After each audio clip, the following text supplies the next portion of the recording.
উপস্থিত হবে। এটাই হলো হাসরের ময়দান, সেখানে মানুষের আমলের হিসাব হবে। হাসরের দিনে যারা নেকি বেশি হবে সে জান্নাতে প্রবেশ করবে, এবং গুনাহ বেশি হবে সে জাহান্নামে প্রবেশ করবে। তৃতীয় স্তর হচ্ছে পুলসিরাত।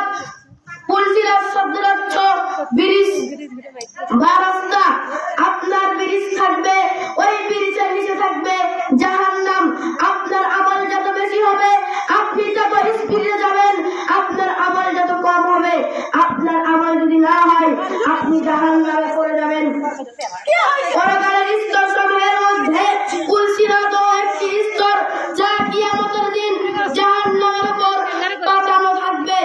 এই পুলের দুই ধারে বড় বড় আংটা বা আকুড়া থাকবে। সমস্ত মানুষকে এই অতিক্রম করে জান্নাতে যেতে হবে।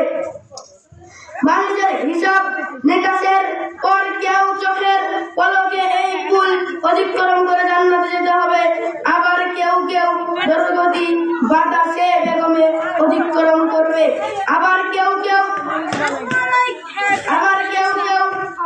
হবে সে তেমন গতিতে অতিক্রম করবে।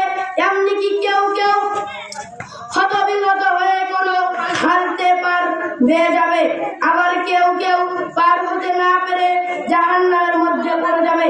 এবার আমরা যাই 14ই ফেব্রুয়ারি। 14ই ফেব্রুয়ারি এমন একটা দিন, যেদিনে মাকে ভালোবাসার দিবস না, সন্তানকে ভালোবাসার দিবস না, এই দিবস হচ্ছে নারী পুরুষ ভালোবাসার দিবস। এই ফেব্রুয়ারি মাসে থাকে চকলেট টেডি ডে, সবচেয়ে এই ফেব্রুয়ারি মাসে থাকে।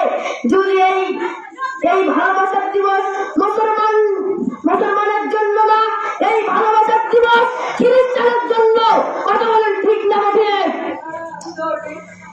চুরি করে আপনি পায়খানাতে পড়ে গেছেন, অট্ট হাসি দিবে, আবার এক বালতি পায়খানা আপনার মাথার উপর ঢেলে লাঠি দিয়ে আপনাকে বের করে দিবে। কথা বলুন ঠিক না ঠিক?